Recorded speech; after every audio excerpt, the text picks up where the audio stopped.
हाय दोस्तों, बहुत बहुत स्वागत है। मैं हूं गौरव। आप देख रहे हो मैं बदनाम पैसा। पीछे बैकग्राउंड में टीवी चल रही है तो थोड़ा सा इसे इग्नोर करिएगा। थोड़ा सा आज बैकग्राउंड का इशू है या फिर बोले आज उस जगह पे नहीं हो तो थोड़ा एडजस्टमेंट करना पड़ रहा है। ठीक है, आज हम बात कर रहे हैं जीडीपी ग्रोथ के बारे में। भारत का जीडीपी ग्रोथ जो यहाँ पे Q2 में जो आया है वहाँ पे 8.2% के आसपास या 20% के आसपास में आया। मैंने पूरा लिख के रखा है।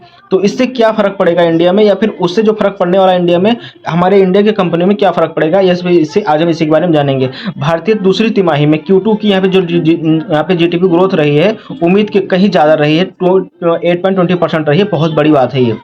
जहां आपने सुना होगा हाल ही में अमेरिका के जो राष्ट्रपति हैं फिलहाल ट्रम्प चाचा, उन्होंने बोला था कि इंडियन क्या बोलते हैं, इकोनॉमी डेड है, ये फलान ढेकान है। सब लोग अपने हिसाब से बोलते रहते हैं, किसी के बोलने से फर्क नहीं पड़ता। आप क्वार्टर रिजल्ट देखिए। ठीक है, बात इसकी एक तरफा नहीं है, बायस्ड अनबायस्ड की बात नहीं है। आप अपने आप से नोटिस करिए जो भी चीज़ें हैं वो चीज़ें देखिए, क्योंकि जो सामने है डेटा वो आपको झुठला नहीं सकता कोई। तो जिसमें यहाँ पे पूरे बाजार में उत्साहित या फिर मोटिवेट हो गया है, कर दिया है। ठीक है, क्योंकि भाई इतना ग्रोथ होना बड़ी बात है। किसी देश का 8.2% पर ग्रोथ रेट रहना बहुत बड़ी बात है भाई। अमेरिका, जापान जैसे देश जो है 1% पे अटके हुए हैं। चीन जैसे 5-6% पे अटका हुआ है। यूएसए और रसिया जैसे चीन 3-4% पे अटके हुआ है। सोचने वाली बात है भाई। ठीक है, यह एक बड़ा इकोनॉमिक इवेंट है, ये भी ऐसा मान सकते हैं। जीडीपी ग्रोथ का कारण क्या रहा है आखिर, मतलब इतना उछाल आया तो क्यों आया है, इसके बारे में बता देता हूँ। यहाँ पे मैन्युफैक्चरर में आया है, जो मैन्युफैक्चरिंग में आया, क्योंकि यहाँ पे मैन्युफैक्चरिंग में दबाव खासी अच्छा खासा जो जो है ना, मेक इन इंडिया के तहत दबाव बहुत अच्छा खासा चल रहा है। मैन्युफैक्चरिंग हो रही है, या फिर बोल सकते हैं असेंबलिंग भी हो रही है, क्योंकि मार्केट में जो अपने यहाँ के जो नियम है फिलहाल वो सब काफ़ी चीज़ यहाँ पे मोदी साहब चेंज कर रहे हैं। यहाँ पे जो करंट गवर्नमेंट है, सेंट्रल गवर्नमेंट, वो चेंज कर रही है।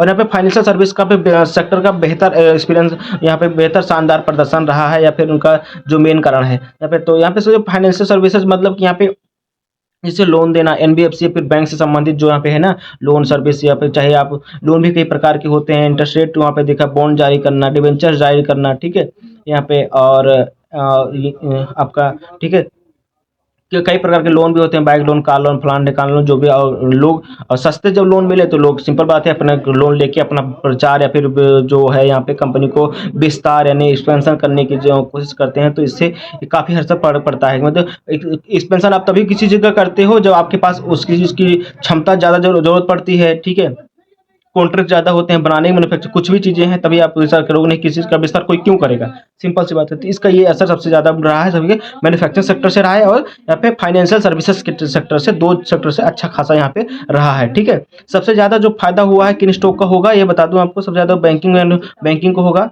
मैन्युफैक्चरिंग को होगा। ठीक है, कैपिटल गुड्स का भी यहाँ पे होने वाला है, जो अब बेनिफिट होगा इससे 2000 Q2 के बाद जो बेनिफिट आप इस पे इन सेक्टर में नज़र बना के रख सकते हैं। ठीक है, रियल एस्टेट का भी हो सकता है, स्टॉक का भी हो सकता है, बेनिफिट होगा। और यहाँ पे स्टॉक प्राइस की अच्छा खासा यहाँ पे बढ़ने का यहाँ पे चांस है कि वो कंपनी अच्छा खासा ग्रोथ करेंगी, क्योंकि जो भारत सरकार है कहीं ना कहीं मैन्युफैक्चरिंग पे और डेटा पे और यहाँ पे चिप से रिलेटेड, AI IT से रिलेटेड ये सारी चीज़ें यहाँ पे फोकस कर रही है। इंफ्रास्ट्रक्चर आप देख ही रहे हैं कैसी चीज़ें बन रही हैं, रियल एस्टेट पे भी कर रही हैं धीरे धीरे। गोल्ड का भाव आप देख रहे हैं, कुछ बताने की जरूरत है नहीं। ये चीज़ें आपको यहाँ पे देखनी चाहिए, और यहाँ पे ये चीज़ें हैं, इनकी वजह से ये फर्क यहाँ पे पड़ रहा है। तो बाकी वीडियो अच्छा लगा हो तो लाइक कर दीजिएगा, चैनल को सब्सक्राइब कर दीजिएगा। जीडीपी ग्रोथ के बारे में यहाँ पे ये सारी मैंने वीडियो बना दी है, ये शॉर्टकट में वीडियो बनाई है। आपको उम्मीद करता हूँ समझ में आ गया होगा। मिलते हैं किसी नई वीडियो में किसी नए टॉपिक के साथ दोस्तों। जय हिंद।